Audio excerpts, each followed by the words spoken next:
complicated, you know, man. Like a damn Rubik's Cube, man. You like talking about that blue, red, man, then you get to one side and like messed up.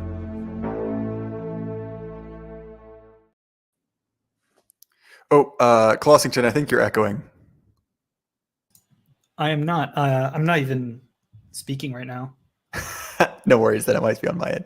Anyway, without further ado, Clossington, welcome to the Jay Burden Show. How are you doing, man? I'm glad to be on. Second live stream of the day. I'm exhausted, but the people have the right to know what is going on in East Palestine.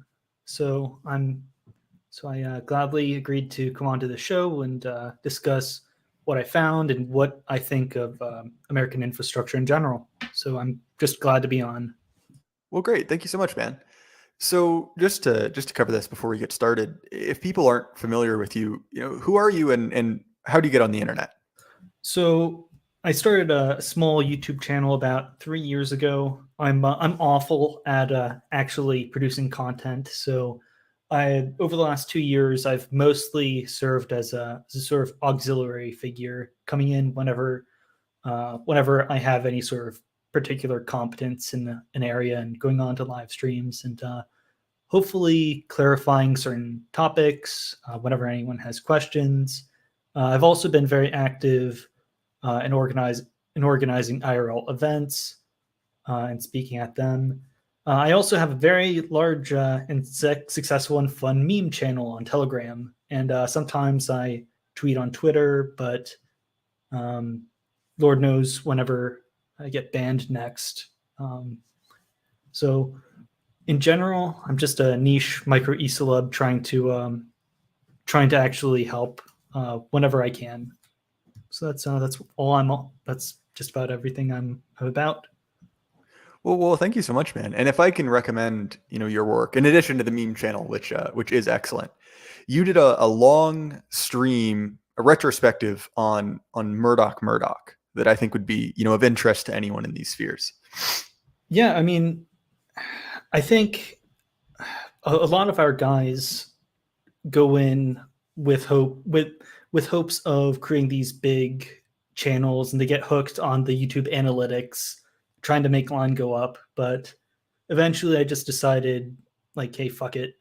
Only produce content when I will actually enjoy it. And for that particular Murdoch Murdoch stream, I just wanted to watch it with the guys on Discord. So I made it a 2-night Discord viewing event where we marathoned Murdoch Murdoch, and eventually we had a stream on it, and it was just a fun time. A lot of channels kind of moan and groan about the news and all the garbage that they see on their feeds, but in truth, I just want to share what I genuinely enjoy, and hopefully it'll be worth something to someone. Well, fair enough. I think that's a noble goal. So you've mentioned already that we're going to talk about the derailment in East Palestine or Palestine. I've heard it said both ways. But you actually have some specific qualifications. So obviously not asking you to reveal too much about yourself, but what qualifies you as someone to speak on this issue? So I'm a professional engineer. I'm a civil engineer that specializes in structural design. So over the last few years, I have professionally made it my goal to be the best at infrastructure engineering in general, but bridge design and construction and demolition, and railway design, construction, and demolition. So I have been party to several derailments in the past, and I've overseen several railway demolition projects, and I work somewhat close to the East Palestine area. All of the locals call it East Palestine. So I'm somewhat in a unique position to discuss the state of American infrastructure as an infrastructure engineer, just from what I have seen on my end, and from what I have read in professional journals and papers, and what I'm actually taught to look for when I when I look at the general state of U.S. infrastructure. Well, fair it's enough. my business to actually know what goes on. I actually think that's a particularly particularly good reason to have you on. So if you want, could you kind of introduce this crash for anyone who isn't familiar with it? It's obviously been all over the news, but these things last for a while, and if someone isn't aware of it, could you introduce what happened to them? Okay, so what happened was a Norfolk Southern. I'll probably go into the different railway companies a little bit later, but Norfolk Southern is one of the two large Class 1 railways on the East Coast. And recently, they had a rather large train. I think it was something like 250 trains, or 250 cars. I think it's like 247. 13 cars contained vinyl chloride. So vinyl chloride in its liquid form is highly cancerous. And so when about 50 of the cars derailed and spilled over, most likely due to an axle failure. Actually, we know it's an axle failure. And to just briefly describe what trains are. So you have a base of gravel, and on top of the gravel, you have sleepers, which are either concrete or wood sort of planks. And resting on the planks are the actual rails. And riding on the rails are axles, these sort of metal wheels that are guided by the rails. What happened was one of these axles had a defect in it that resulted in it overheating, catching fire, breaking, and then causing about 50 of these cars to spill off the track. So what happened was the railway made a judgment call that instead of having these hazardous cars explode and possibly spewing shrapnel and all of these poisonous chemicals into the water, their plan was to open up the toxic cars, spill out all of these toxic chemicals into a trough, and then light these troughs on fire. This created a gigantic explosion. And in its airborne form, vinyl chloride is not good, but it's a whole lot better than having these chemicals potentially spill into the water in their liquid form. So that was the logic of this gigantic explosion.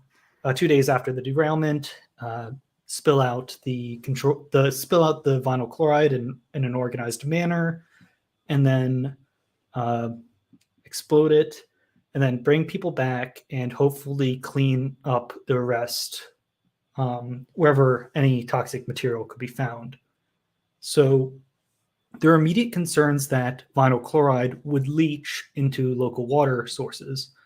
So as a resident of Pennsylvania, I can tell you that these rivers in eastern Ohio and western Pennsylvania are already some of the most polluted in the country, mostly because of industrial runoff, 150 years of industrial runoff from the steel industry. They're already some of the most polluted rivers in the country. Since the 70s and 80s, they've been cleaned up quite a bit, but they're still, like, I still wouldn't go into the Monongahela. So East Palestine was rather close to me, so I decided to go out there and check out the site for myself, take a few water samples from a few of the local ponds, and see for myself what it's actually like.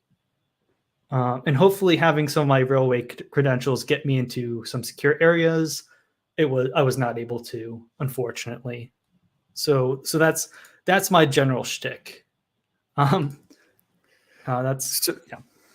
So you mentioned that the railway made a decision to essentially do what's called, at least when I read about this, a controlled burn. So is that normal procedure? Was that a decision that is relatively normal, or was it kind of outside of normal operating procedure? So so I'm not an official employee of Norfolk Southern. All I have access to is the Norfolk Southern Public Projects Manual as a guideline for what I can do as a contractor. So I don't know if this is their official company policy. I just cannot say. However, I do believe that they made a good call to not have these chemicals immediately like unexpectedly either explode and have shrapnel end up in someone's house, or have these cars explode and have it all leach out. I think they made as good of a snap decision as they probably could have.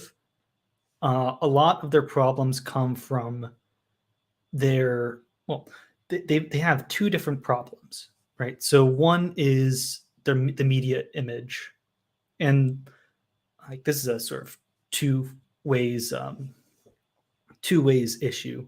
One, the media do not know what derailments are or how to properly cover them. And two, railways, they do not like to publicly talk about train derailments. So the reason why is each year there are between around 1,000 and 1,100 train derailments each year, and a large number of the time they involve toxic chemicals, trains on fire. Some people think that there are around the number is closer to like 2,000 train derailments each year. But usually the railways do not talk about their fuck ups. Because why would you want to publicize this unless it's in the immediate interest of the public to actually know about it? So usually the railways are not particularly they're not very tactful with actually handling the public. And so, cancerous material has been spilled out. What do you actually do with it? Well, we do what we can. We made a bad call, but there are no good calls. So the problem with the situation is that the railway was not very clear about what they were doing, why they were doing it, and the simple fact is they don't know how much of this cancerous material ended up in the waterways. So you will have the railway and the EPA actually posturing as if they have a good handle on the situation, but the truth is they just don't know. And they've been like from around the water cooler. My impression is that the railway employees themselves don't particularly know what's going on. So yes, there's been a lot of conspiratorializing, and there are a lot of there are a lot of actors that want to jump the gun and say the entire Ohio River watershed has been poisoned. And I am very cautious about making such grand pronouncements. So I decided to go out and test the water myself. So they're also, on top of the more schizophrenic and conspiratorial minded, you also have, I came across Tanky Train Tube, and it's a niche of its own on YouTube. So a lot of these guys despise the private railway dual duopolies that we have right now. And so everybody kind of hates Norfolk Southern already. And I can get into the reasons why. Over the last few years, Norfolk Southern and CSX have pushed legislation lowering train maintenance standards to make a quick buck since 2017. And I mean, this is a general trend since the 70s, but if you want a sort of hateable company, Norfolk Southern is there. already primed to be a villain, and so I'm very skeptical about making grand pronouncements. But I would not be. I think it's safe to say that this is one of the great railway disasters. One of the probably the most disastrous railway fuck ups that we've had in the last like 40, 50 years. So that's my position on it. Okay, that's helpful context. So you mentioned that they were, lobbying and successfully had lobbied to reduce maintenance standards. I know there was also recently some drama about reducing the ability of rail workers to strike and also how much time they could take off. So do you think that, and obviously I realize it's difficult to say, we're still early in this story, but do you think that it's possible that these reduced maintenance standards caused the axle to fail? Okay, or caused the axle to not be caught, I guess. Okay, so just to give you a general overview of the railway industry. So since the 1970s, 4 large railway companies have dominated. Well, I'd say it's more like 5, but 4 or 5 different railway companies have dominated the rail industry. That is, I'll just bring it up.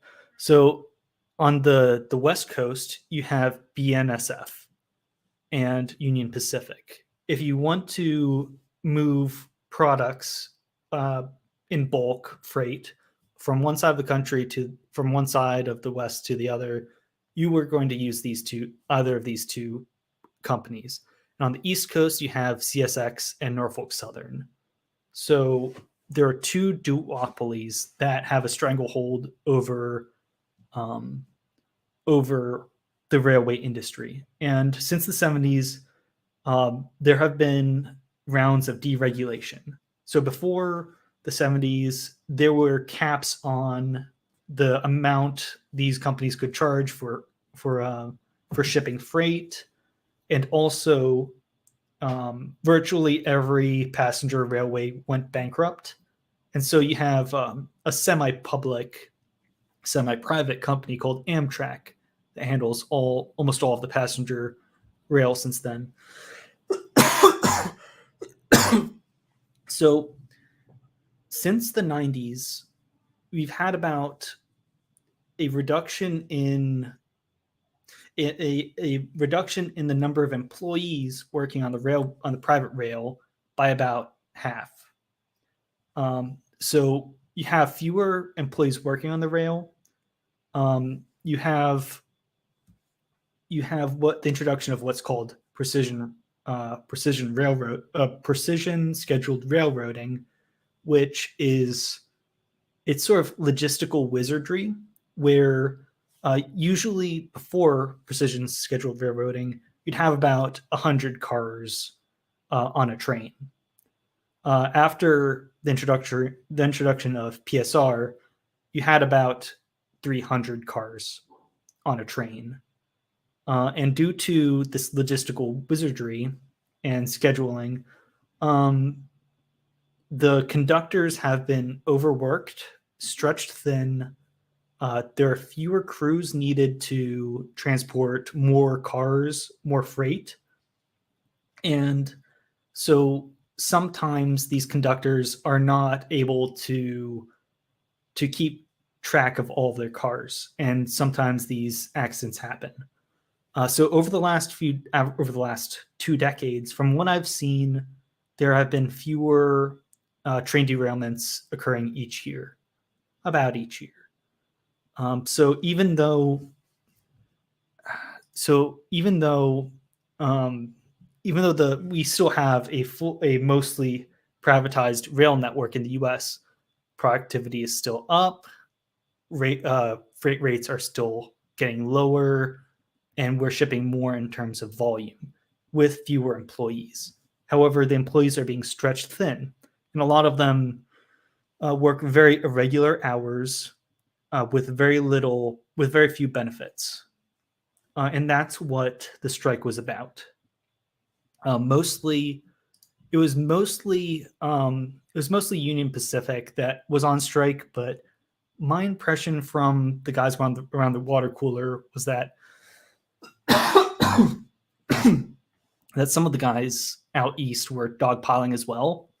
So that's my general impression. The Biden administration granted them some extra benefits, but not nearly as many as they were actually looking for.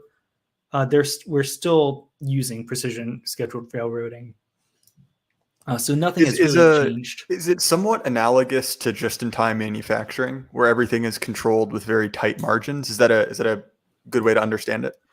I'm not sure. I'm not a logistics guy. I'm just a humble structural engineer.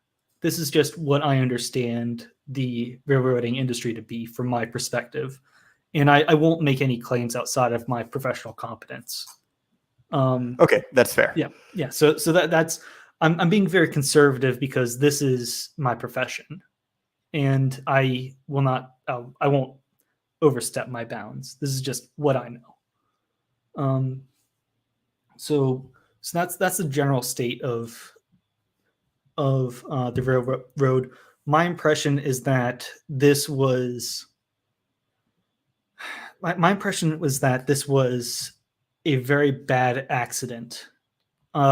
If the old maintenance standards from 2017 were implemented, could the train have stopped in time to avoid this derailment?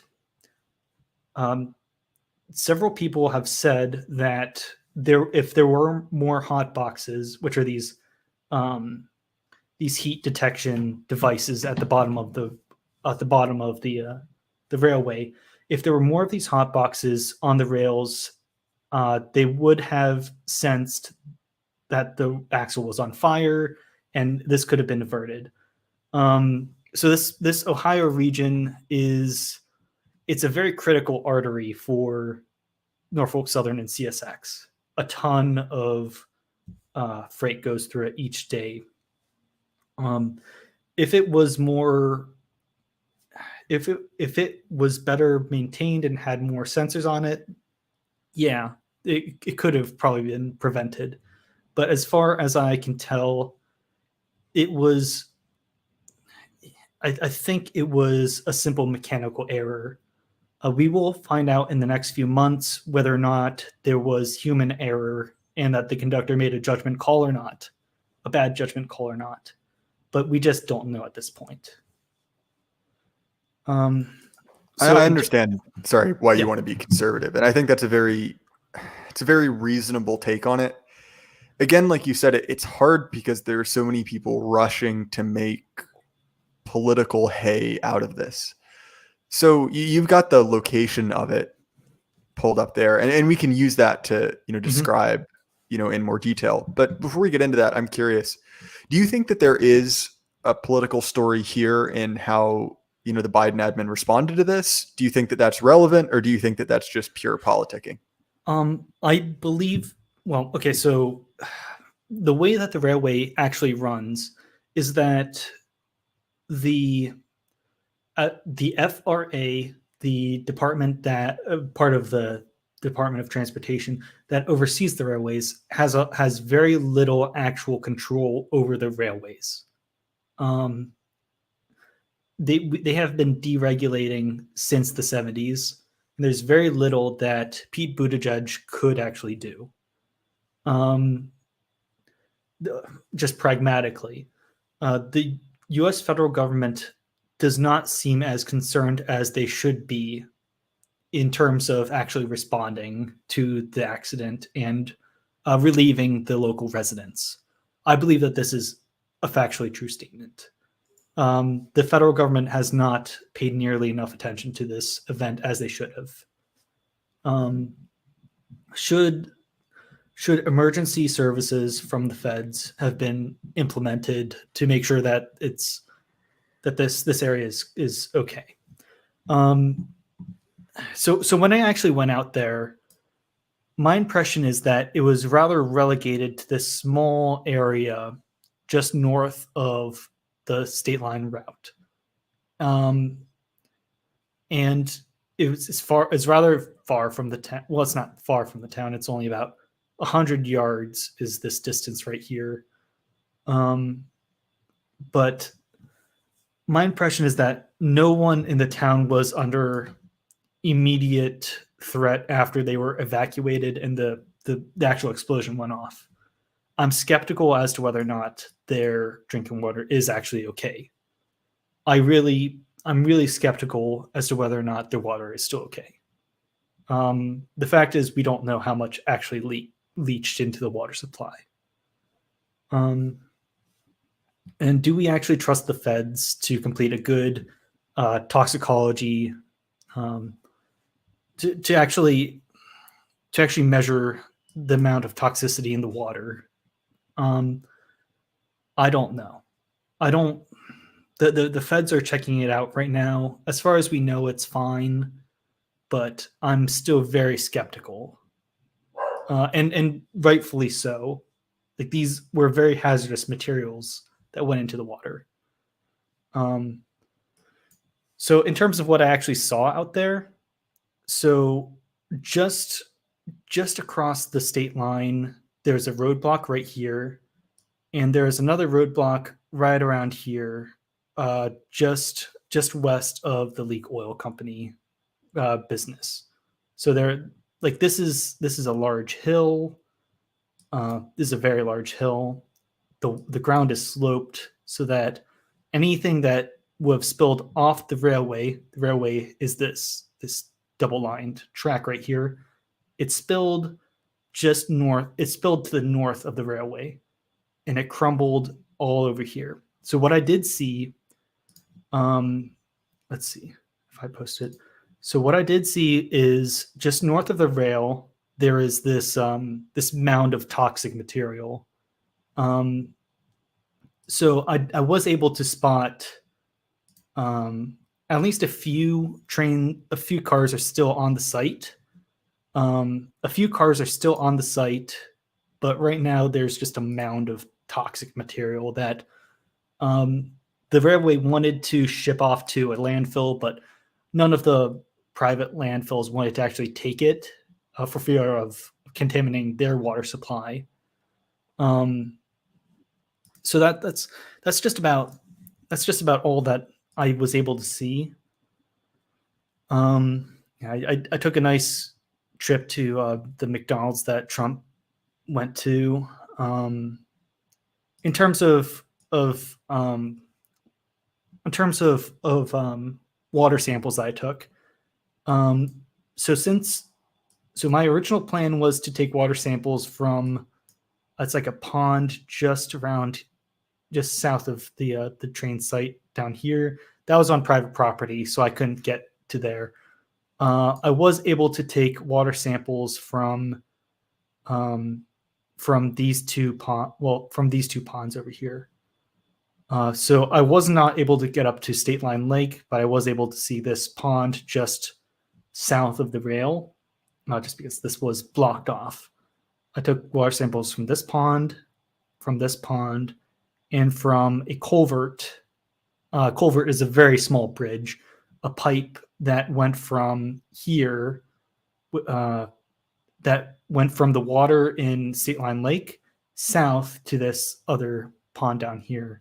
So I took water samples of the culvert that is connected to State Line Lake. And hopefully I should get back the results of these water sample tests to make sure that the water is at least somewhat okay. Hopefully there will only be trace markers of vinyl chloride. So that's all I was able to find. Well, thank you so much. It's genuinely quite valuable to have someone, especially one of our guys, on the ground.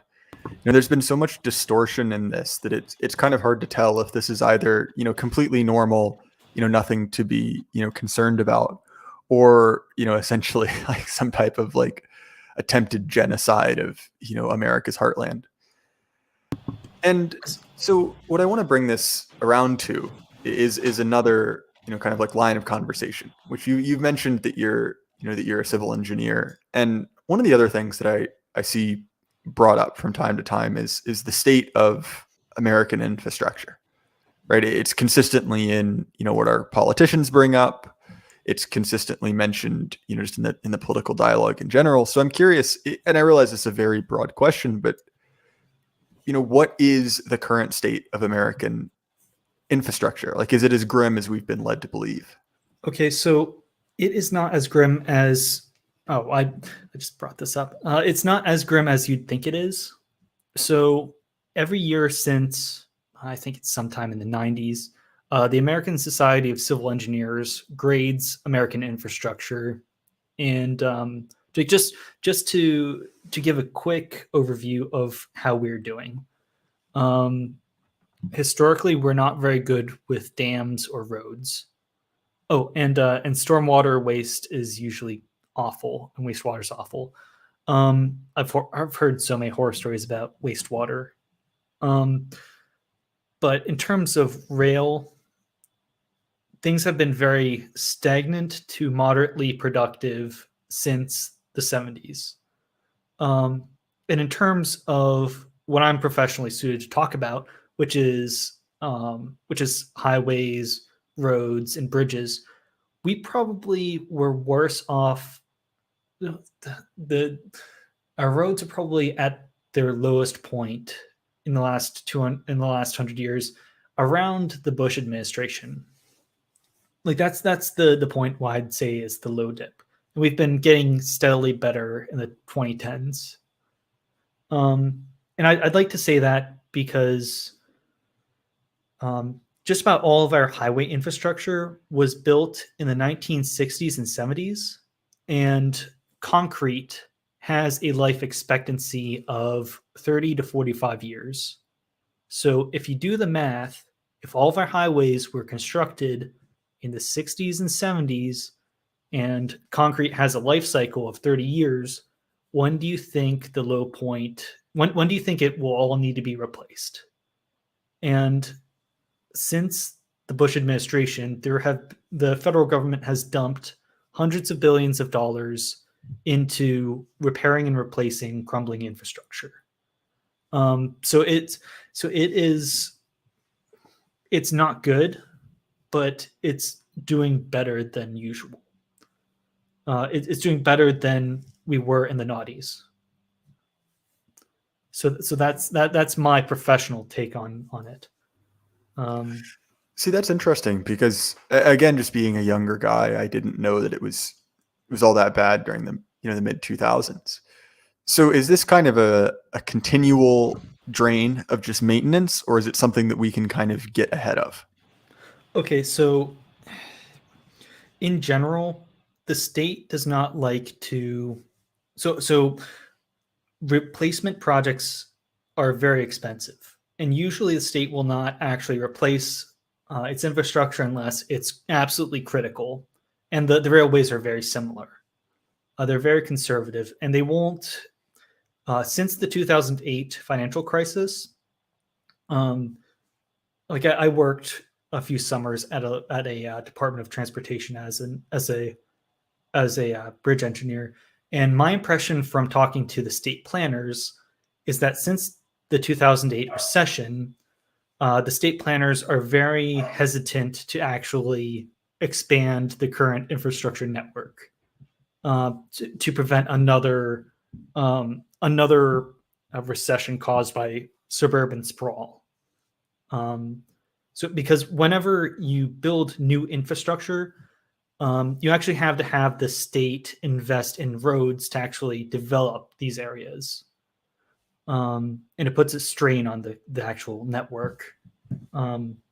So whenever you build more roads, usually the federal government pitches in about 40% of the budget, and usually the state covers the rest. The state and municipalities cover the rest.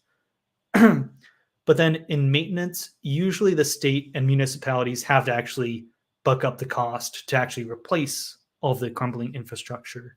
So what this leads to is I guess cities becoming too bloated too quickly, and then as a sort of like pyramid scheme, the assumption is, um, invest in infrastructure at a premium, and then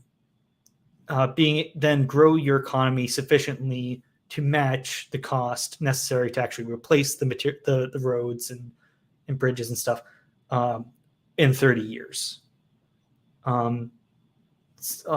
A lot of the times this doesn't actually work,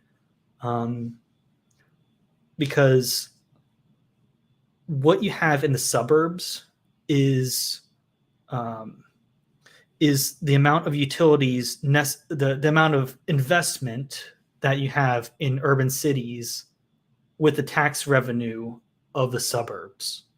You have a very high standard of living in the suburbs, but you don't actually have that much income from taxes from the suburbs. And a lot of this has spawned a bunch of new urbanists to hedge a lot of their hopes and dreams on like 15-minute cities and complete streets and stuff like that as the solution to suburban sprawl. But I'm very skeptical about it. So why are you skeptical? I'm curious. Okay, so why did America invest so heavily in the roads and in the highways, all of that? Well, we moved out into the suburbs in the 60s and 70s. First of all, because the federal government highly subsidized road construction in the 60s. So part of it is just the Fed subsidized it, and then people responded to the subsidies by moving out into the suburbs. This ended up, maturing 30 years down the line into a fairly bad investment. However, I'm skeptical as to whether or not new urbanist schemes can actually replenish rotten cities. So basically the question is it a safer bet to bet on gentrification and improved public transportation, or investing in more suburbs? Because that's the hedge that people want to bet on. Because right now, public infrastructure in the U.S. is god awful. Like, unless you're very poor, you don't take public transportation. And a lot of these like 15-minute town schemes in the UK assume that people have access to plentiful and easy and cheap and safe public transportation, but we don't have that in the US. So that's why I'm skeptical. I heard an interesting way of describing this situation, where the Franklin was speaking about this, and he basically said that they're presenting you a false dichotomy. They're presenting you with a choice between, a horizontal pod, which is the suburbs, and a vertical pod. And to me, at least, in the U.S., when I think of the growth of suburbs, obviously some of it came as a pull, right, which is responding to incentives, right? The proliferation of automobiles, the proliferation of highways. These suburbs were built, especially during kind of the childhood of the baby boomers, when the silent generation were the economic kingmakers. But on the other end, there was a significant exodus during the crime waves in the 60s and 70s. Well, part of it was caused by the construction of the interstate highway system. Just these inner city ghettos were very cheap to demolish, and so they were. And a lot of these inner cities, like urban cores, a lot of that wealth was destroyed with the construction of the highways. There are a bunch of really awful awful maps that I could just pull up. Just to like give you a quick, just a quick visual of what it actually looks like. Okay, so right here on the screen, we have the Rochester City highway loop. So what happens to all of this real estate right next to the highway? So in theory, this should be the most expensive, it's expensive real estate in the county. But in the blink of an eye, like you're next to this noisy road. Almost all of this immediate wealth right next to the highway just crumbles and separates these cities. And you might still have an inner core of wealth, but it's surrounded by all this poverty like a donut. And a lot of the wealth was transferred into the suburbs. Just as a just get the hell out of the cities. The cities are getting too rough. There was probably the worst crime epidemic in American history between the 70s and 90s. So you have state subsidized infrastructure to build suburbs. Of course, people are going to move out to the suburbs. It's safer. It's a good property investment. People could actually invest in property and be reasonably certain that that they will actually be able to retain their wealth out there. It's a pretty good bet. However, it couldn't really last because almost all of the decent viable land has been developed already. And so you end up with like freak cases like New Orleans, where the suburban sprawl ends up going into floodplains, and concrete is non-permeable. Water just runs off of it, and so you end up with these god-awful, destructive floods you ended up with these god-awful floods in New Orleans and a lot of these coastal cities. So I don't know what the solution going forward is, if there is one. But a lot of these new urbanist types dream of these cities that are post-car, as a direct reaction to the over-reliance on car-based infrastructure in the U.S. If that makes any sense. No, it does. And again, like I said, I think that there is kind of a false dichotomy being presented to us, because reading and listening to a lot of these new urbanists, there is a little bit of like kind of like sinister social planning in it, where it feels the same way that, you will own nothing and be happy. Well, to a certain extent, just about all planning is, the suburbs were planned and invested in, and a lot of these new urbanists come out of these developer schemes as well. I think I actually tweeted about that a little while ago, but I'm very skeptical about complaints about you will live in the pod, for a few different reasons. Number one being, like, realistically, like you can't just not have an opinion on the development of wealth and the proliferation of the suburbs. Like it's happening whether you like it or not. It's just, how do you want to plan it, not who plans it. That's just my opinion. Well, all right, I see your point, but anyway, this was a digression from something you were saying about PostCar Cities, I believe. Oh, in terms of PostCar Cities, I was I went through a period of, well, just about any civil engineer that goes through college will notice that there is a push for electric vehicles, for EVs. The plan right now, as far as the sort of plan that these urban planners and investors have right now, is that we flip over to electric vehicles being the majority of cars sold within a few decades.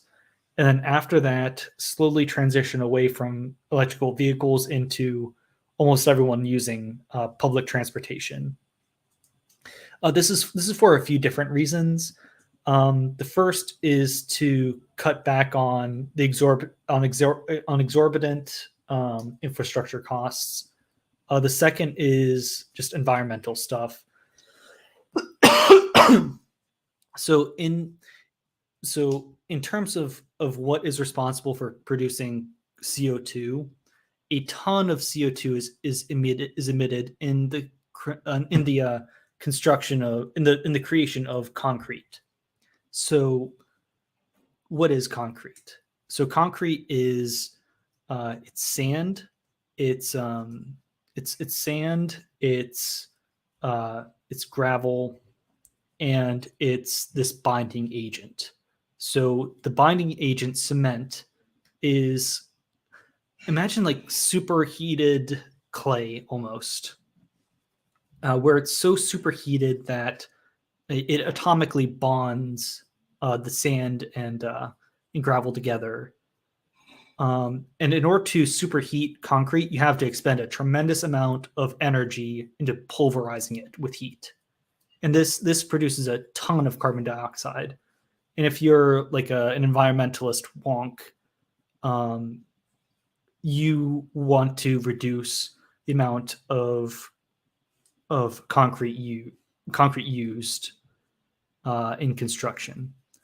And if you actually break it down, buses and railways are a lot less environmentally pollutant than everyone uses a car.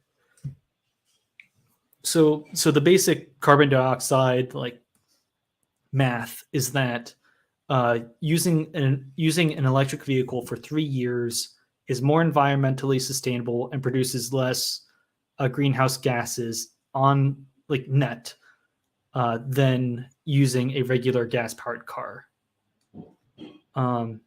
So the plan for the next few decades is transition over to EVs and then eliminate EVs entirely. I'm not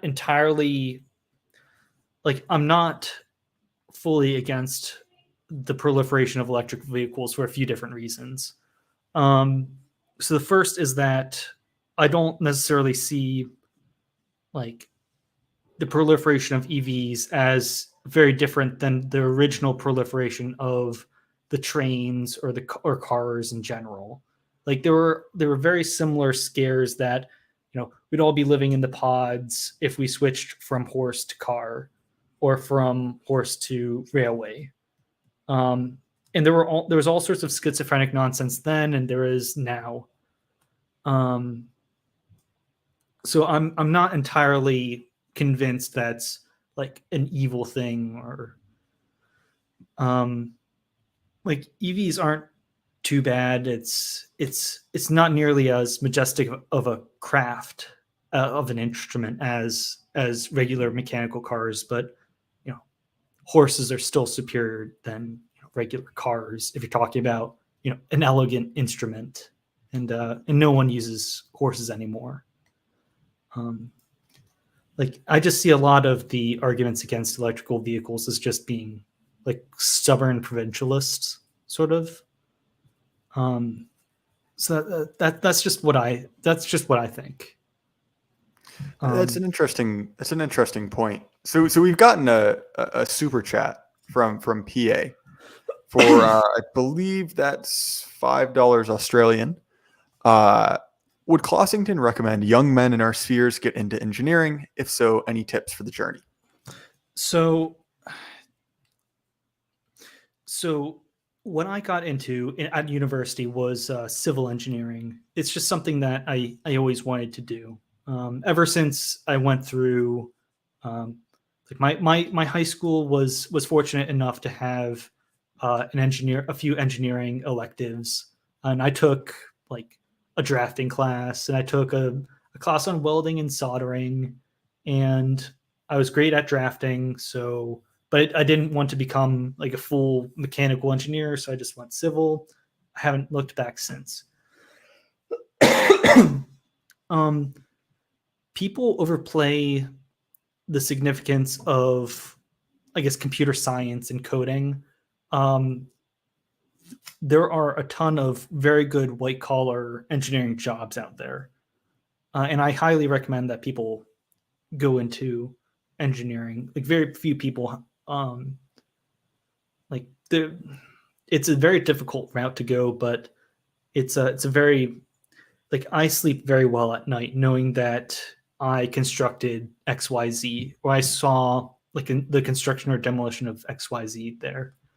How do you actually get into it? Well, I guess, I mean, I could only recommend the route that I went down, which is just take as many drafting or engineering electives as you could in high school, and do good at calculus, because I ended up taking like 5 or 6 calculus courses. So actually study math, and then get into a decent engineering college. After you get out of engineering college, there are too many jobs out there for engineers. Like it's a seller's market. There are plenty of engineering jobs out here, and my project managers can't hire enough people. So I'd just say go for it. I'm not sure if there's like a very good path that I could recommend. No, that's incredibly helpful. And so we're coming up on time, Clossington. But if people want to find you, where should they check you out?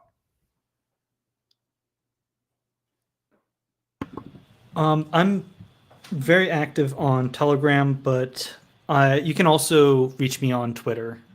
My DMs are usually open, and I'll talk to just about anyone. Well, great. Thank you so much. And obviously, your Telegram, your Twitter will be linked in the description. Obviously, the Jay Burden Show is sponsored, as that's the second time today I've made that error, is sponsored by Axios Remote Fitness and Coaching. If you want to make something of yourself physically, I know the owner. He's a good guy. He's been on the show before, and he really knows his stuff. So if you could check out, what he has to offer, it's a valuable service. And as far as my links, you guys know where to find me. The show is available on Apple, Spotify, YouTube, Odyssey, anywhere else you listen to audio shows. And if you want to support me more directly, which I don't expect, but I always appreciate, there are links to do that as well, either through the Patreon or the Substack or the Subscribe Star. It all leads to the same place. And in exchange for supporting me and covering the cost of the show, well, you get access to pre-recorded episodes early. We've had some really good episodes that I record ahead of time and sit, waiting to premiere live. And if you want to hear those early, well, guess what? You might have to pay me a few dollars. Anyway, I appreciate you guys coming out. And remember, keep your head up. The light can't last forever. Good night.